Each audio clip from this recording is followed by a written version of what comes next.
নমস্কাৰ দৰ্শক বন্ধু বান্ধৱীসকল, মই আপোনালোকক এটি সুখৰ বতৰা শ্বেয়াৰ কৰিব বিচাৰি আছোঁ। যোৱাকালি মোৰ জন্ম তাৰিখ পাৰ হৈ গ'ল, জন্মদিন আছিলে মোৰ, আৰু জন্মদিনৰ দিনাই মই এটি সুখৰ বতৰা পাইছোঁ। এয়া আপোনালোকৰ আগত শ্বেয়াৰ কৰিব ওলাইছোঁ।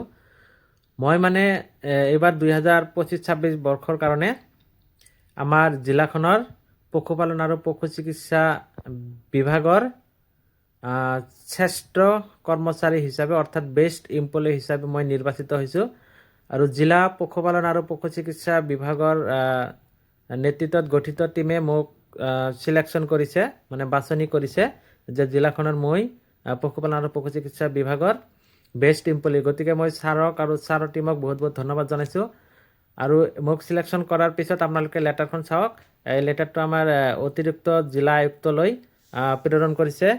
আৰু আপোনালোকে এই চাগতে এটা কথা জনাই থওঁ যে 2024-25 বৰ্ষতো মই গুৱাহাটীত অনুষ্ঠিত হাঁহ কুকুৰা মেলাত আমাৰ বিভাগৰ মন্ত্ৰী কৃষ্ণেন্দু পাল ডাঙৰীয়া, আমাৰ ৰাজ্যপাল ডাঙৰীয়া আৰু জয়ন্ত মল্ল ডাঙৰীয়া মন্ত্ৰী আৰু আন বিভিন্ন বিভাগৰ নেতৃত্বত মোক বেষ্ট VFA এৱাৰ্ডটো দিয়া হৈছিলে।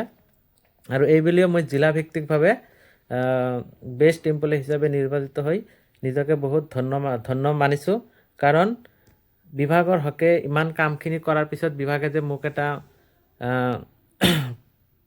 ভাল এটা উপহাৰ দিছে, তাৰ কাৰণে মই কৃতজ্ঞ। আৰু এইটো মোক কেনেকৈ নিৰ্বাচিত কৰিছে মই কৈ আছোঁ।